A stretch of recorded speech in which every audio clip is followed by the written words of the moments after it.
اعوذ باللہ من الشیطان الرجیم۔ پناہ مانگتا ہوں میں اللہ کی شیطان مردود سے۔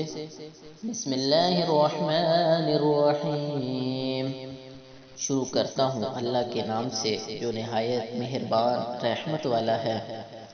تلک الرسل فضلنا بعضهم على بعض منهم من كلم الله ورفع بعضهم درجات وآتينا عيسى ابن مريم البينات وأيدناه بروح القدس ولو شاء الله ما اقتتل الذين من بعدهم من بعد ما جاءتهم البينات ولكن اختلفوا فمنهم من آمن ومنهم من كفر ولو شاء الله ما اقتتلوا ولكن الله يفعل ما يريد۔ یہ پیغمبر جو ہم نے وقتاً فوقتاً بھیجتے رہے ہیں، ان میں سے ہم نے بعض کو بعض پر فضیلت دی ہے۔ بعض ایسے ہیں جن سے خدا نے گفتگو کی اور بعض کے دوسرے امور میں مرتبے بلند کیے، اور عیسیٰ ابن مریم کو ہم نے کھلی ہوئی نشانیاں عطا کی اور روح القدس سے ان کی مدد کی، اور اگر خدا چاہتا تو ان سے پچھلے لوگ اپنے پاس کھلی نشانیاں آنے کے بعد آپس میں نہ لڑتے، لیکن انہوں نے اختلاف کیا تو ان میں سے بعض تو ایمان لے آئے اور بعض کافر ہی رہے، اور اگر خدا چاہتا تو یہ لوگ باہم جنگ و قتال نہ کرتے، لیکن خدا جو چاہتا ہے کرتا ہے۔ يا أيها الذين آمنوا أنفقوا مما رزقناكم من قبل أن يأتي يوم لا بيع فيه ولا خلة ولا شفاعة والكافرون هم الظالمون۔ اے ایمان والوں، جو مال ہم نے تم کو دیا ہے اس میں سے اس دن کے آنے سے پہلے پہلے خرچ کر لو جس میں نہ اموال کا سودا ہو اور نہ دوستی اور سفارش ہو سکے، اور کفر کرنے والے لوگ ظالم ہیں۔ اللہ لا الہ الا هو الحی القیوم لا تأخذه سنة ولا نوم له ما في السماوات وما في الأرض من ذا الذي يشفع عنده إلا بإذنه يعلم ما بين أيديهم وما خلفهم ولا يحيطون بشيء من علمه إلا بما شاء وسع كرسيه السماوات والأرض ولا يؤوده حفظهما وهو العلي العظيم۔ خدا وہ معبود برحق ہے کہ اس کے سوا کوئی عبادت کے لائق نہیں، زندہ ہمیشہ رہنے والا، اسے نہ اونگ آتی ہے نہ نیند، جو کچھ آسمانوں میں ہے اور جو کچھ زمین میں ہے سب اسی کا ہے۔ کون ہے کہ اس کی اجازت کے بغیر اس سے کسی کی سفارش کر سکے، اور جو کچھ لوگوں کے روبرو ہو رہا ہے اور جو کچھ ان کے پیچھے ہو چکا ہے اسے سب معلوم ہے، اور وہ اس کی معلومات میں سے کسی چیز پر دسترس حاصل نہیں کر سکتے، ہاں جس قدر وہ چاہتا ہے اسی قدر معلومات کرا دیتا ہے۔ اس کی بادشاہی اور علم آسمانوں اور زمین سب پر حاوی ہے، اور اسے ان کی حفاظت کچھ بھی دشوار نہیں، وہ بڑا عالی مرتبہ اور جلیل القدر ہے۔ لا إكراه في الدين قد تبين الرشد من الغي فمن يكفر بالطاغوت ويؤمن بالله فقد استمسك بالعروة الوثقى لا انفصام لها والله سميع عليم۔ دین اسلام میں زبردستی نہیں ہے، خدا ہدایت صاف طور پر ظاہر اور گمراہی سے الگ ہو چکی ہے۔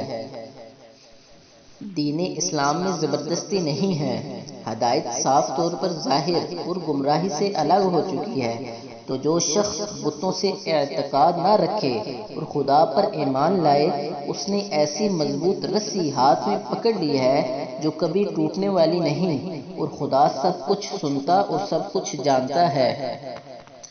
اللہ ولی الذین آمنوا یخرجهم من الظلمات الى النور والذین کفروا اولیاؤهم الطاغوت یخرجونهم من النور الى الظلمات اولئک اصحاب النار هم فیها خالدون۔ جو لوگ ایمان لائے ہیں ان کا دوست خدا ہے کہ اندھیرے سے نکال کر روشنی میں لے جاتا ہے، اور جو کافر ہیں ان کے دوست شیطان ہیں کہ ان کو روشنی سے نکال کر اندھیرے میں لے جاتے ہیں، یہی لوگ اہل دوزخ ہیں کہ اس میں ہمیشہ رہیں گے۔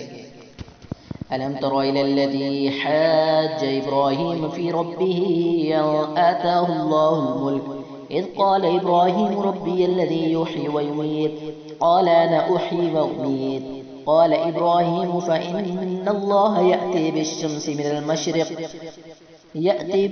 من المشرق فأت بها من المغرب فبهت الذي كفر والله لا يهدي القوم الظالمين۔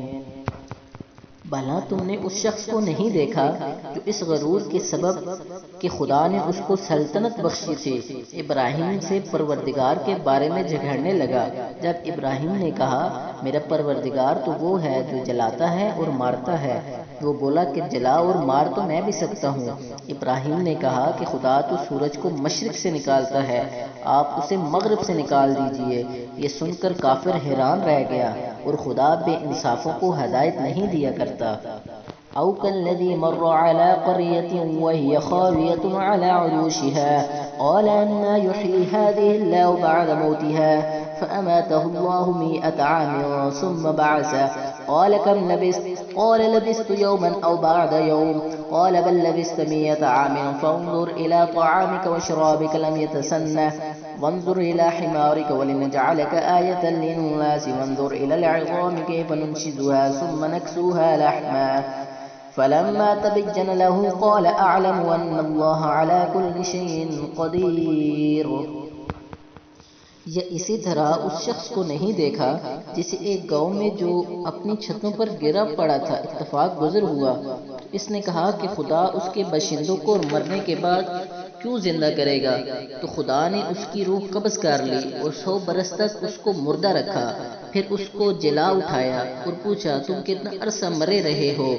اس نے جواب دیا کہ 1 دن یا اس سے بھی کم۔ خدا نے فرمایا نہیں بلکہ 100 برس مرے رہے ہو، اور اپنے کھانے پینے کی چیزوں کو دیکھو کہ اتنی مدت میں سڑی بھوسی نہیں، اور اپنے گدھے کو بھی دیکھو جو مرا پڑا ہے۔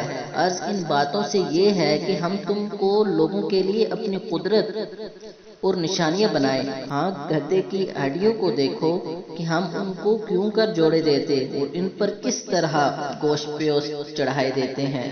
جب یہ واقعات اس کے مشاہدے میں آئے تو بول اٹھا کہ میں یقین کرتا ہوں کہ خدا ہر چیز پر قادر ہے۔ وَإِذْ قَالَ إِبْرَاهِيمُ رَبِّ أَرِنِي كَيْفَ تُحْيِي الْمَوْتَىٰ قَالَ أَوَلَمْ تُؤْمِنْ قَالَ بَلَىٰ وَلَٰكِن لِّيَطْمَئِنَّ قَلْبِي قَالَ فَخُذْ 4 مِنَ الطَّيْرِ فَصُرْهُنَّ إِلَيْكَ ثُمَّ اجْعَلْ عَلَىٰ كُلِّ جَبَلٍ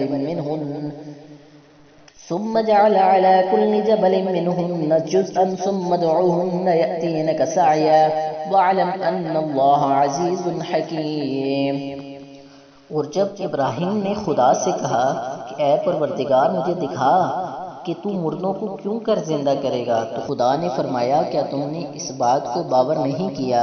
انہوں نے کہا کیوں نہیں، لیکن میں دیکھنا اس لیے چاہتا ہوں کہ میرا دل اطمینان کامل حاصل کر لے۔ خدا نے فرمایا کہ 4 جانور پکڑ کر اپنے پاس منگا لو اور ٹکڑے ٹکڑے کرا دو، پھر ان کو ایک ایک ٹکڑا ہر ایک پہاڑ پر رکھ دو، پھر ان کو بلاؤ تو وہ تمہارے پاس دوڑتے چلے آئیں گے، اور جان رکھو کہ خدا غالب اور صاحب حکمت ہے۔ صدق اللہ العظیم۔